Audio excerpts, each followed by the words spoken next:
All right. I think the microphone would help me actually communicate a little bit better.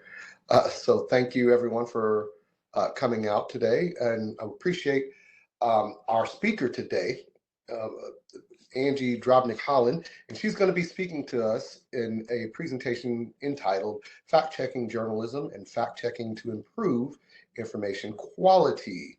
Now, some of those objectives that Angie's going to talk to us about includes fact-checking journalism as an antidote to misinformation, which we know there's quite a bit of that out there, and conspiracy theories.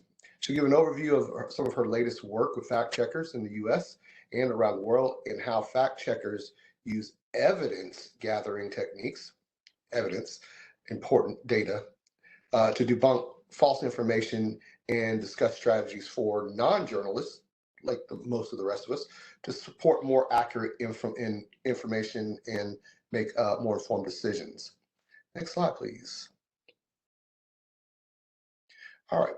Again, today's webinar is brought to you generously, gracefully by American Society of Quality, and specifically ASQ's Government Division. Next slide, please. Okay, so ways that you can, a little bit about the Government Division. We are part of ASQ, American Society of Quality, which is a global continuous improvement and leadership organization that boasts membership of about approximately 80,000 members around the world. Government Division is one of 26 divisions inside of ASQ that comprises ASQ. Our objective as a Government Division is to bring together a community of practitioners that focus on quality and performance improvement in the federal, state, local, and international government areas. We're comprised of government leaders, employees, experts, consultants, practitioners, university professors, students, and all those who engage in have an interest in the public sector. So we really would like for you to consider and join us in this important work that we call improving government. Next slide, please.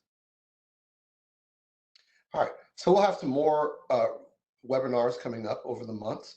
The way that you can check that out proactively is by following our website here. That will list our current and some of our past webinars, and we also host these webinars on a YouTube channel.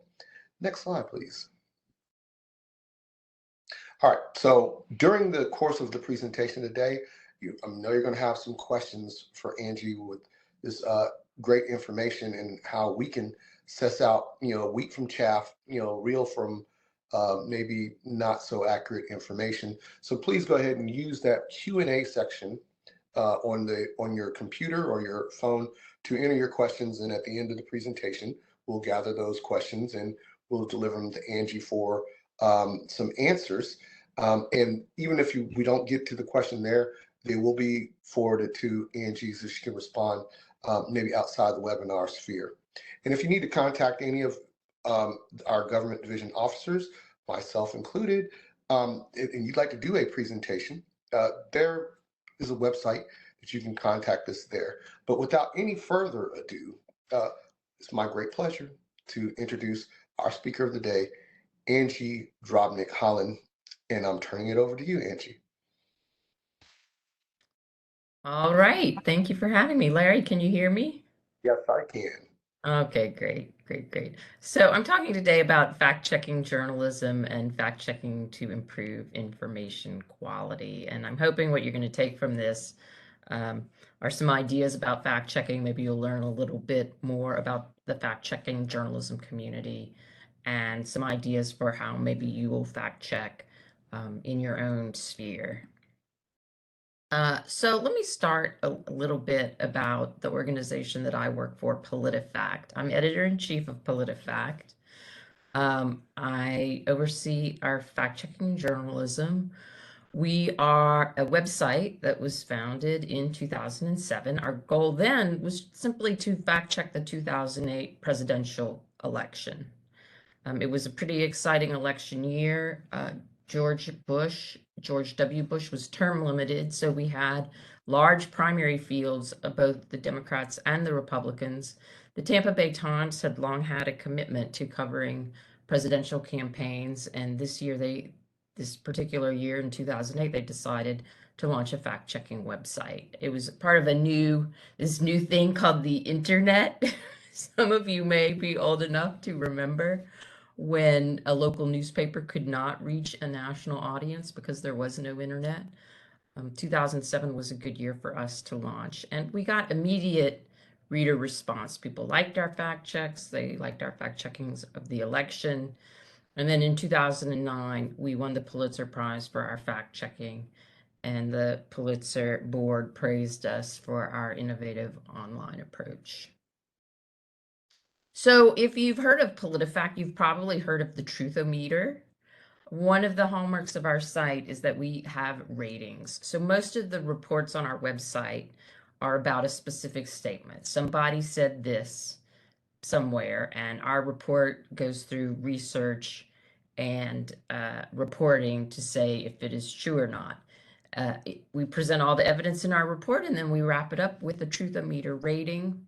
The ratings are true, mostly true, half true, mostly false, false, and pants on fire. The questions I get pretty often about this are, what's the difference between false and pants on fire? Well, our definitions are: false is the statement is not accurate, and pants on fire is the statement is not accurate and makes a ridiculous claim. We publish on our website our practices and methods, and you'll find there that 3 editors read every fact check and then they vote on the ratings. We've also gotten some reader response that says things are true or false. There's no in between. What are all these ratings for? But we don't think that's true. We think things can be, as the rating suggests, mostly true or mostly false or in between. And so the ratings help get at that.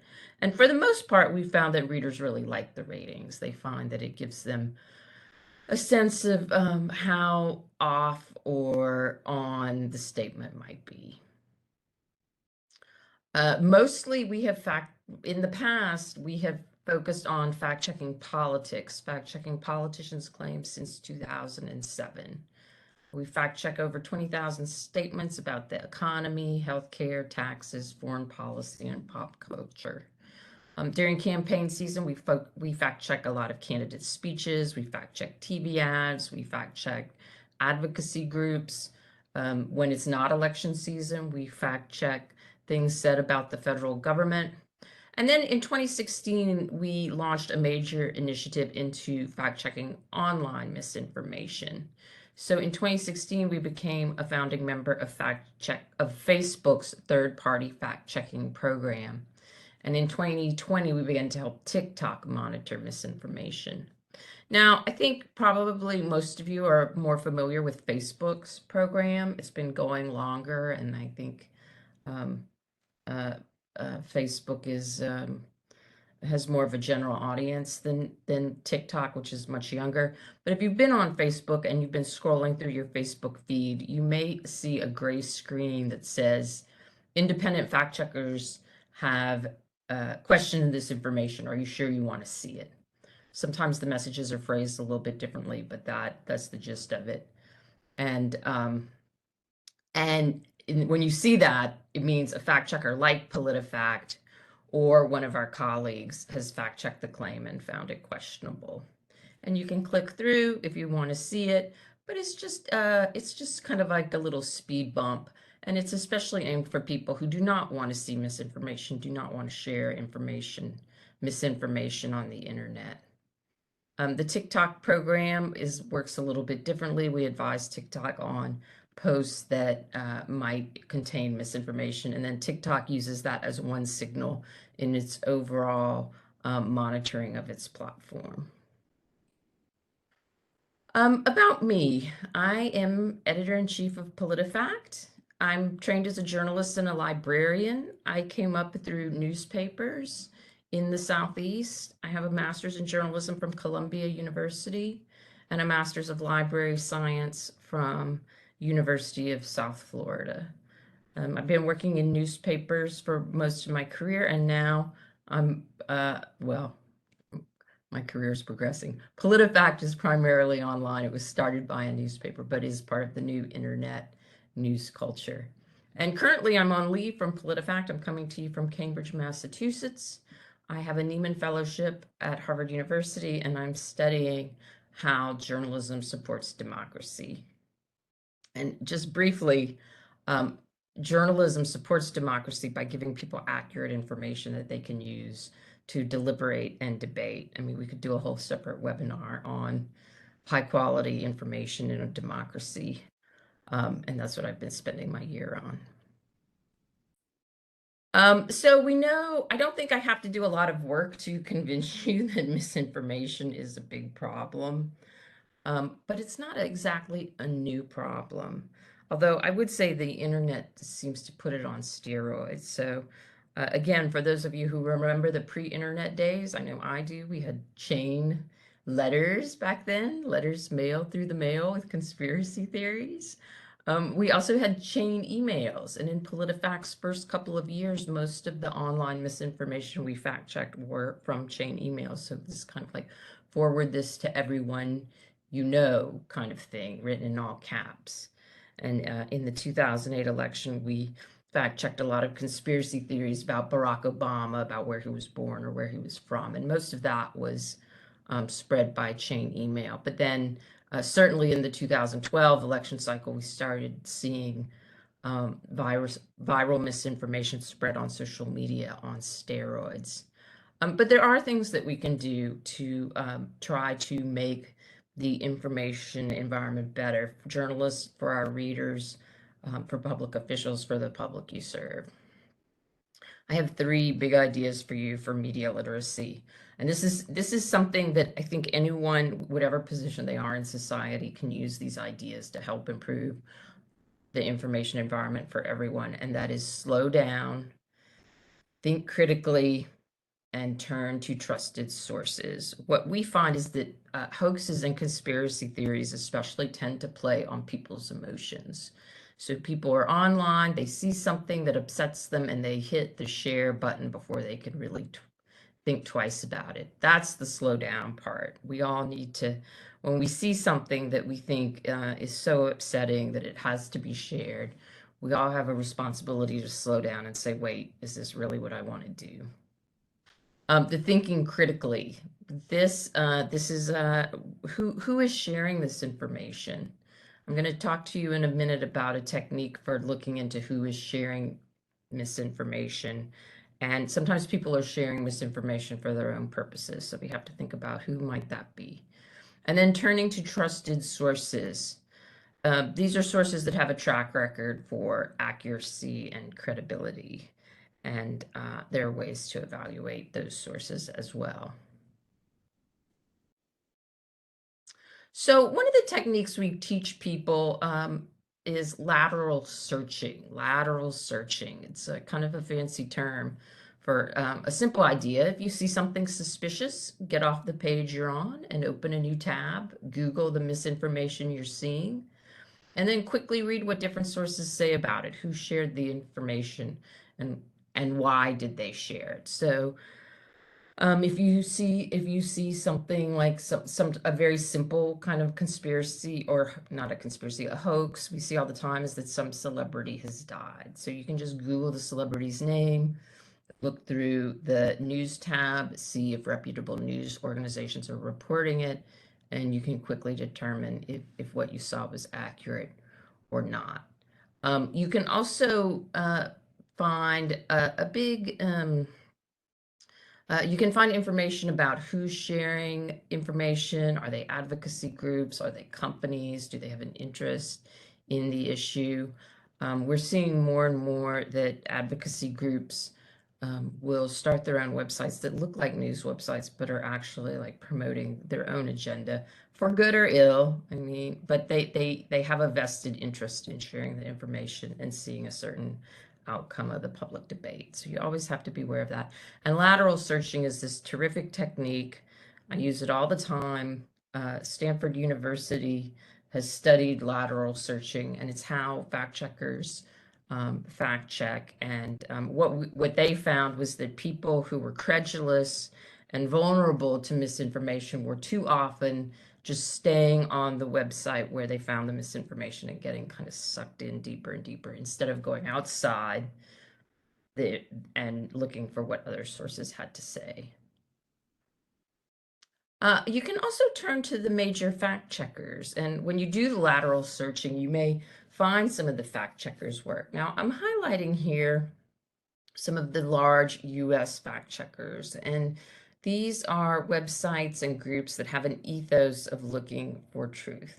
So we're not advocating for political positions. We're not taking a position. We don't have editorial opinion stories. We are pretty much all dedicated to this fact-checking enterprise. PolitiFact is the one that I work for.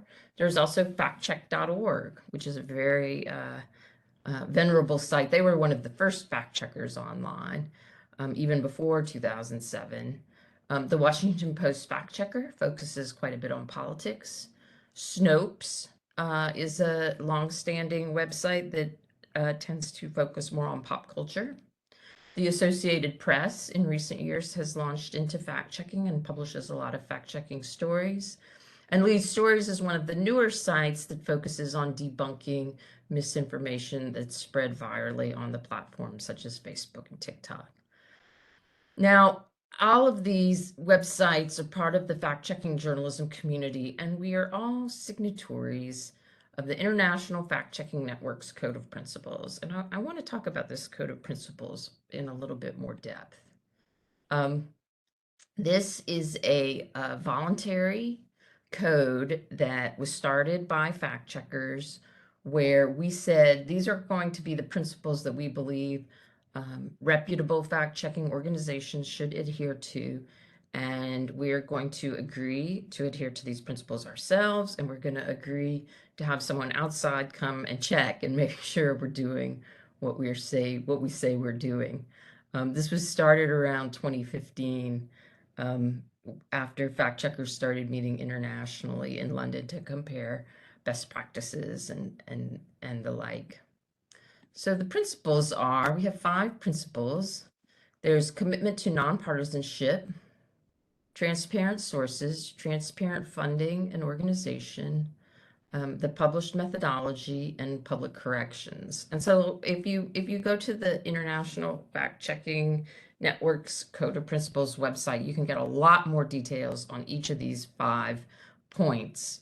So for instance, in the commitment to nonpartisanship, you have to say who your funders are and show that they are not political parties or candidates themselves.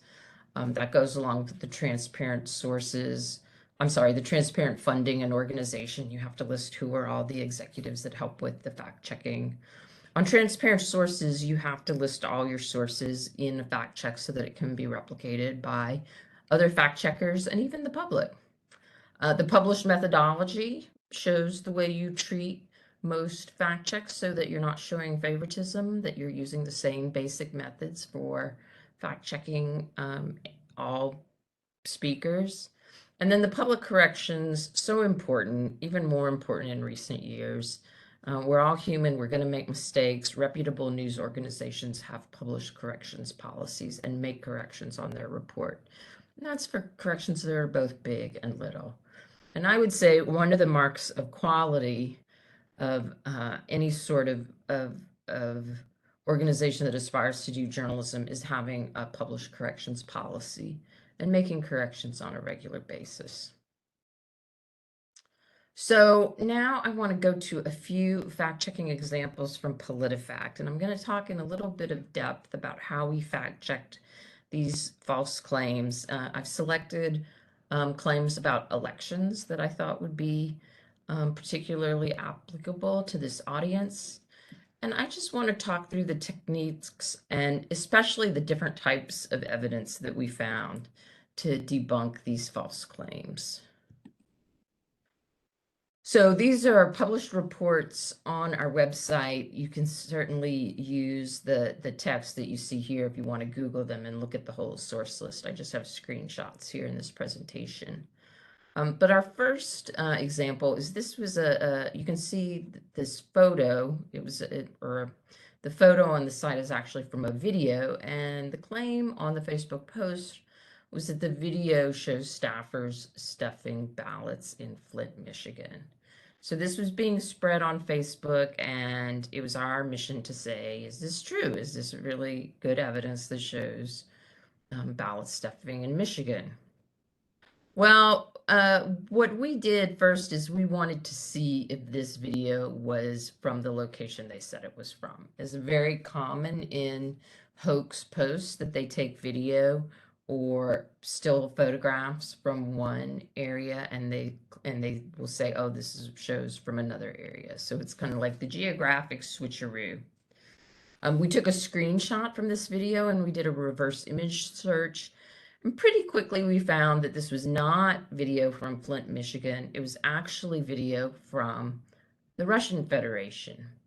And if you're looking at my screen now, you can see these little, if you look at the emblem on the voting booths, it's a red background and a gold bird, and that is a symbol of the Russian Federation. We were able to find this original video from Russia that showed the staffers handling the ballots. So that pretty much made it false and pants on fire right off the bat. This evidence that was purported to be Michigan was not Michigan, it was Russia.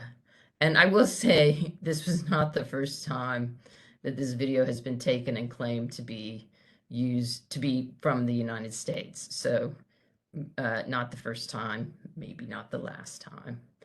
We rated the claim pants on fire because this is clearly an example of someone maliciously using evidence that doesn't apply. Okay, this is another election claim. This one rated false. A video again. Election worker brags about destroying Trump ballots. Rips up a ballot for DJT, that's Donald J. Trump, on video. We rated this false. Okay, this one was a claim that we found that, on first look, it's like, wow, he's destroying Trump ballots. But when we found the original post on the that he had made for the internet, we also found a post later that said, haha, look at my funny joke. So lots of jokers on the internet, people like to laugh. So people will post videos that they say are trying to amuse their friends, and then later they'll be like, yeah, it's not true, I just made this video up. And but then the video is taken out of that context and shared as if it were real. So this one, so you basically have the creator saying that this is not real evidence, and that is earned it a false. So be wary of jokes taken out of context. Be wary of satire taken out of context. I think we've seen several times reports from The Onion or the satirist Andy Borowitz taken and tried to be presented as truth when it's not. Okay, this also rated false. This is from the 2020 election. This one said voters in Maricopa County were forced to vote using Sharpie pens that aren't read by voting machines. And the source was a TikTok video of a woman saying, I was just in the precinct, I saw them using Sharpie pens and they bleed through, and that doesn't work. Well, we were pretty quickly able to find other information that said Sharpie pens were perfectly fine, that the bleeding through is not an issue because the machines are set up to only scan the areas of the ballot that are meant to be marked. And in this case, Maricopa County voting officials were proactive and had posted this information about how it was fine to use Sharpie pens before the election even happened. So that helped fact checkers quite a bit in this example. We were able to quickly find the information from the official source that this was an acceptable way of voting, and the video was unsourced and not accurate. Okay, this one again from 2020. Rudy Giuliani says there were 600,000 plus unlawful votes in Philly and Pitt. He's talking about Philadelphia and Pittsburgh, cities in Pennsylvania. This one rated pants on fire. This one was actually a funny one to fact check because there was zero evidence to support it. If you read the fact check, you're gonna see we say we're not sure where he got this number. It appears to be pulled out of thin air. When we went through the vote counts in Philly and Pittsburgh and consulted with election officials, there was nothing there to show that this was the case. So this one got a pants on fire just because of being pulled from thin air. And you know, we several times we fact check things when we're like, there is not just no evidence to prove this. Um, and so it must be false, especially an incendiary claim like this that just had no basis in evidence.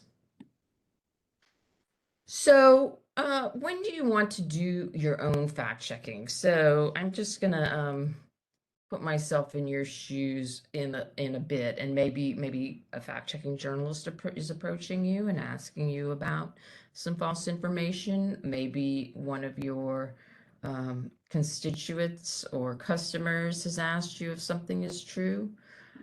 We have even found law enforcement officials are often consulted about hoax information. And I would strongly encourage you to do your own fact checking. So, my advice is to be calm, um, present the facts in a clear and orderly way. I mean, I wouldn't dismiss the claim without presenting the alternative factual evidence as clearly as you can. Be firm and resolute when something is false, as I'm sure you know. A lot of this, the claims can be highly political.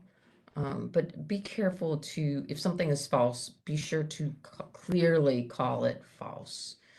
You don't want to get into a, like, people have different opinions on these things kind of statement, because it really does confuse the issue. So be firm and resolute when something is false. You can certainly do it in a polite way that respects everyone's views, but call something false false. And then you can pre-bunk when needed. This is if you think you're going to hear a conspiracy theory like the Sharpie pens claim. If you think that you're going to hear people say something wrong, you can put out a press release or a simple statement on your website laying out the facts in advance. And that way, if you expect people to have questions, you'll have a link or that you can point them directly to. And I have to tell you, pre-bunking has been very helpful for journalists who are trying to do this kind of work, usually on deadline when election results are still being counted. When is it time to debunk? This is something that I ask myself all the time. And the answer for me is when the false information starts to gain traction. So there's a concern sometimes that if we fact check something, we're just giving it more attention. And I think that can be a concern depending on the context.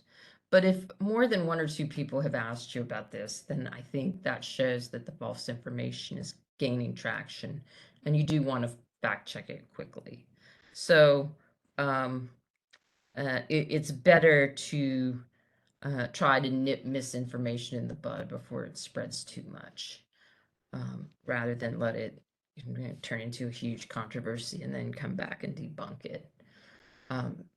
But again, if it's just one or two things, maybe you could stay quiet. But as soon as it seems like the false information is gaining traction, you do want to pivot and fact check quickly, or at least that has been our experience.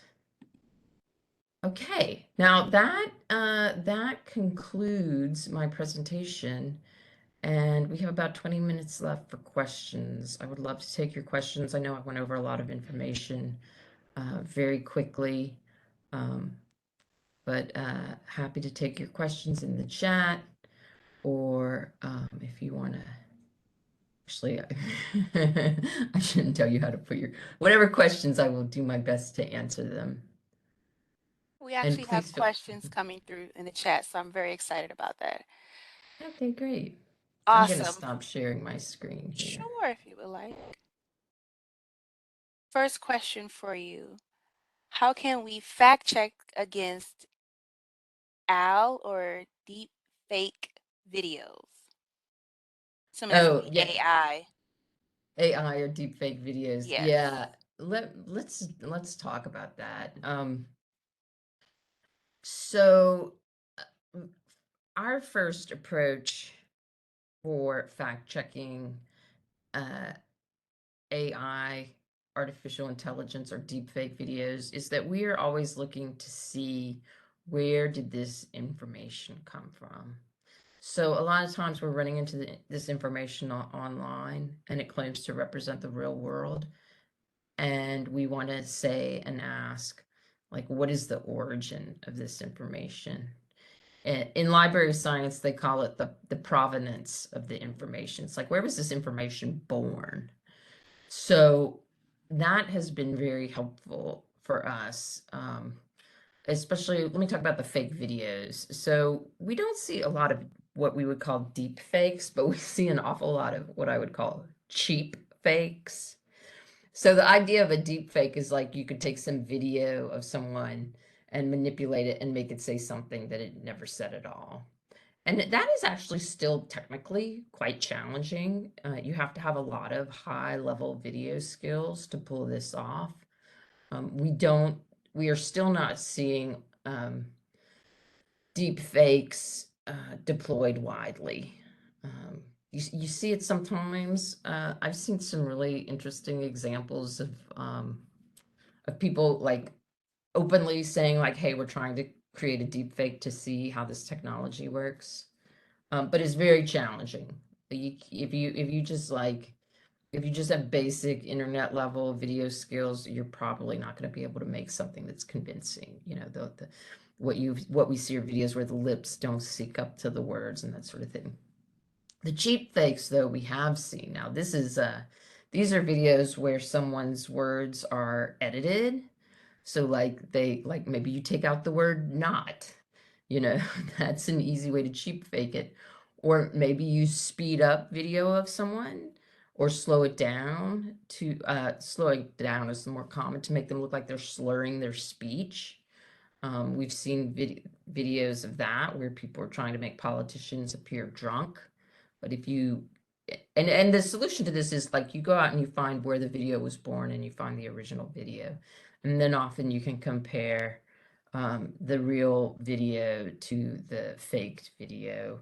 And depending on how deep you want to go, like we do have some video experts that we can consult and say, does this video have the marks of manipulation?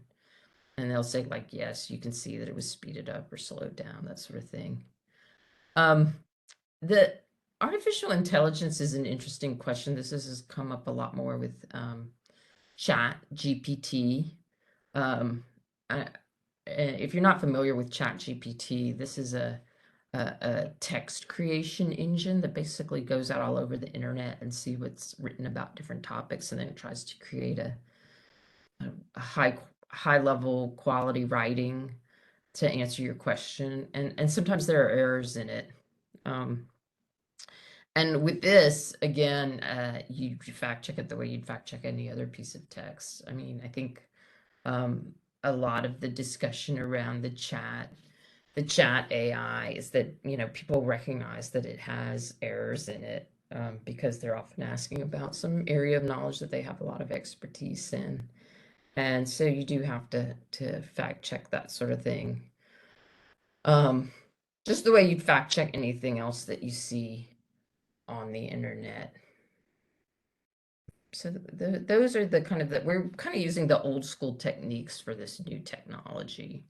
It's a lot of how it goes. And again, it's like what you want to do is like just drill down. Like, where was this from? Where was this created? Who created this? Where's the original piece of evidence from? Don't take it at face value that it shows reality. Awesome, thank you. Next question. Social media companies are currently under intense scrutiny, yet sponsorships of fact-checking conferences and PolitiFact's work to support their fact-checking program seems to fly in the face of those assertions. Are social media companies and their algorithms the source of the problem or part of the solution? Wow. Yeah, that's a big one. I mean, that's certainly the case that the platforms are the source of a lot of misinformation, and yet they are funding fact checkers and creating programs where they work with fact checkers. I guess the answer, the easy answer is that they're both. They're the source of the problem and they're part of the solution. There's some interesting movements in Europe by the government, the European Union government, to regulate the platforms, to force them to improve their information practices that are very interesting. In the United States, we have not seen that type of legislation, although there's certainly discussion of it, and it actually came pretty close last year. One of the moves is to require the platforms to make their data available to researchers so that researchers can better study how misinformation works on the platforms and other issues of what you might consider social harm. One of the things that I reiterate about fact checking is that, especially with Facebook, like they're not taking information down because of fact checking, they're flagging it. But what confuses the issue is that Facebook does have other policies around imminent harm, around healthcare, around hate speech, where they do remove content. So it's an issue that has a lot of nuance when you're talking about misinformation on the internet. If it's something that can be fact checked, it's often allowed to stay up with the screen over it. But they do take down some types of misinformation. During COVID, especially, they were taking down a good bit of information. Sometimes they take down information about elections if voting is going on. It just really does depend on the topic. I would like to see the platforms take more responsibility for some of this misinformation, and I do think that they need outside monitoring. I don't think it's something that you can rely on just for them to do it voluntarily. And the different platforms have different track records. So Facebook has had this long-standing program. TikTok has been working on it. Not a lot of fact checking going on YouTube. And there's been a lot of discussion in recent years between the fact checkers and YouTube trying to ask YouTube to do more to stop the spread of misinformation on their platform. Um, Twitter is an evolving, interesting case study. Twitter, before Elon Musk purchased Twitter, Twitter was working with some of the large news services on fact checking, not PolitiFact, but some of the bigger news services. And then I'm really not sure what Twitter's misinformation policies are now under Elon Musk. It's kind of changed quite a bit. But the thing about the social media companies, what makes them problematic is the way that information can go viral. And the information that tends to go viral is information that people feel a lot of emotions around. And when people feel a lot of emotions around a certain topic, they do tend to be vulnerable to misinformation. So I mean, and that kind of sounds obvious, but because it's like, if you're calm and rational about something, are you really going to be subject to spreading conspiracy theories about it? Probably not. But like, it does define the dynamic that we see online. So, yeah, but uh, so the virality of the platforms drives this, but there's also a lot of things about just human emotion, about the human desire to form groups, what some of the social scientists call it groupishness. So like, you tend to want to believe your group and you want to slam that other group that is not your group. I mean, that's driving a lot of partisan polarization right now, is that what they call negative partisanship. So people don't even like their own political parties that much, but they certainly do hate the other team. All of that stuff contributes to vulnerability to conspiracy theories and hoaxes. I think that's true. It kind of feeds on the idea that we want to support what we think is true. So of course we're going to seek out information that kind of feeds into that narrative. Yeah, and I think that's also the reason why it's so important to stay calm when you're responding to this. So if you get an inquiry um, from a member of the public, or like God forbid something really blows up and people are saying things that are really false, and it turns into a public panic, you want to try and respond as much as you can with calmness, with facts. You want to try to diffuse the situation by not feeding it. I mean, I do think, like, I see a lot of well-intentioned people who approach misinformation with this kind of attitude of like, how can you be so stupid? Of course that's not true. And as tempting as that attitude is, Mhm. it's not one that is going to convince people. I mean, the far better way is to say, like, you know, uh, you might even want to have some introductory remarks like, we know people are concerned about this issue, but we have this facts and this evidence. This is not something that we're seeing. This is not something of public concern because it's not actually occurring. We remain here to help people if they need help. So it's just something that kind of takes down the temperature a bit and calms things. Can often have a better effect, but it has to be clear. It has to be clear. I mean, where you can make a mistake is if in attempting to calm things, you become unclear about whether it's true or false or not. You have to have a lot of clarity around the accuracy, and then use the calming language. And I mean, that's kind of the essence of fact checking. So that's going to lead right into our next question. How do we measure or estimate the impact of misinformation or disinformation on our democratic institutions? Yeah, that's a tough one. That's something I've been thinking on for a long time, because I would love a metric that we could use. It would make things a lot more clear about what level of resources we need to put into this. So, like, disinformation costs the economy X amount of dollars. Maybe we should put a proportional amount into media literacy. But unfortunately, we don't have that. Um, so it's really hard to say. But I would like to give, like, something of a philosophical answer. Like, the idea behind democracy is that different groups of people can come together, consider public problems, consider evidence, deliberate, and come to a consensus. And sometimes that consensus involves compromise, but it really does require people to have the same set of facts to be working from.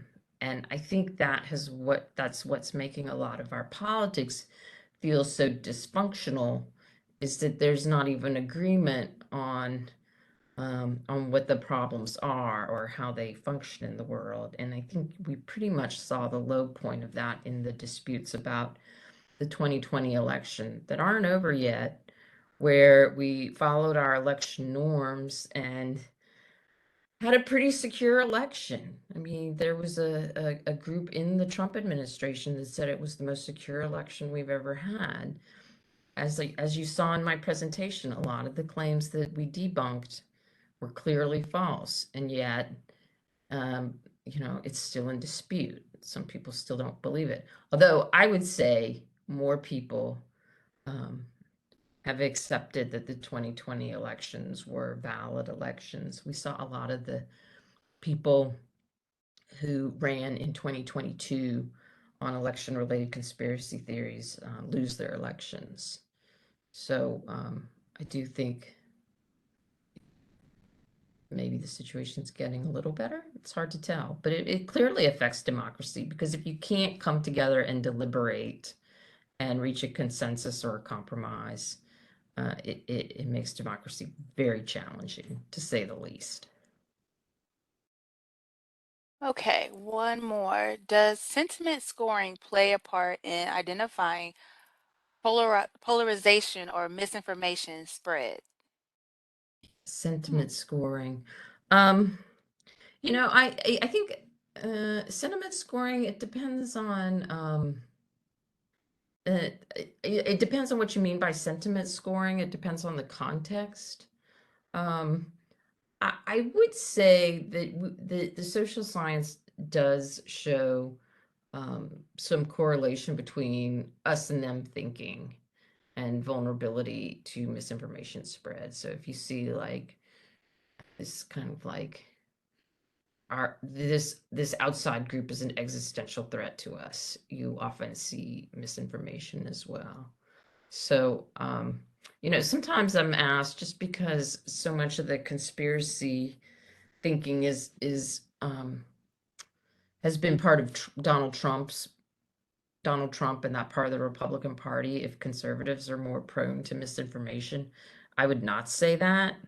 I do think that sometimes these populist sentiments, where there's some great enemy outside that has to be opposed, that does tend to make people more vulnerable to misinformation. But I don't think there's anything inherent about a political viewpoint or a political opinion that makes someone more vulnerable to misinformation. It's more these like cognitive biases that we all have that get really hyped up by emotions and fears of threats. A lot of misinformation plays to people's fears of outgroups, fears of outsiders, fear of the other. I think that's more where it is located. Great. I have one accolade to share from one of our attendees. It says, much gratitude for the noble work that your organization and similar organizations do. But I suppose you must feel like a salmon trying to get up a raging river of lies. Megan Gilbert's article in the current edition of Atlantic's entitled, We've Lost the Plot, is a great example of the source behind this river. Great presentation. I echo those words. Great presentation. A lot of great information. We're going to end our presentation a few minutes early today. So if anybody has any additional questions, feel free to throw them in the chat now, and we'll hang out for another 3 to 4 minutes. But if there are no additional questions within those 3 to 4 minutes, we will end this presentation about 10 minutes early to allow for everyone to get to their next meetings. I want to thank Angie and ASQ for taking the time out to do this presentation today. A lot of information, a lot of things to think about.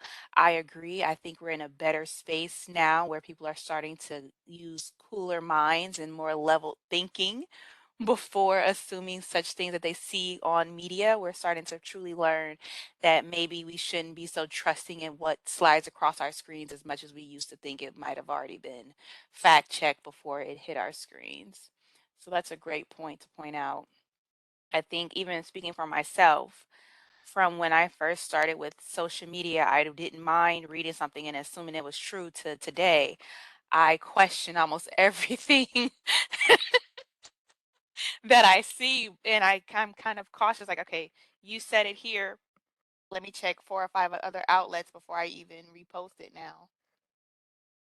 Yeah, it's a Thank you so different much for world. having me. This is a real passion project for me, and I do think that we all need to work on making sure we keep our information standards as high as we can, so we can go about the world making good decisions based on accurate, credible, vetted information. I agree. I agree completely. 100%. Thank you, Angie, very much for this presentation. I and hey, we are looking forward to hearing back of the work that you're doing there in Cambridge very soon. I believe that here in the ASQ Government Division, we have a center uh, called the Center for Electoral Quality and Integrity, and we really like to hear more about uh, what your findings might be in that alignment, and maybe even to some of that question about process metrics or how do you measure some different things. We might be able to be of some assistance. We have this a Yeah. community of experts that this is what they do. So they know how to measure things. They know how to work some tools and techniques for problem identification, root cause analysis, all that good stuff.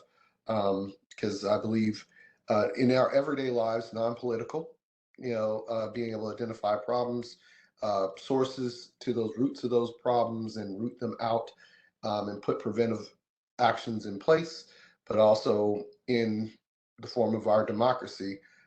If we want to keep it, we need to be able to do these same things. So thank you very much. Thank you for having me. It's been a pleasure. Absolutely.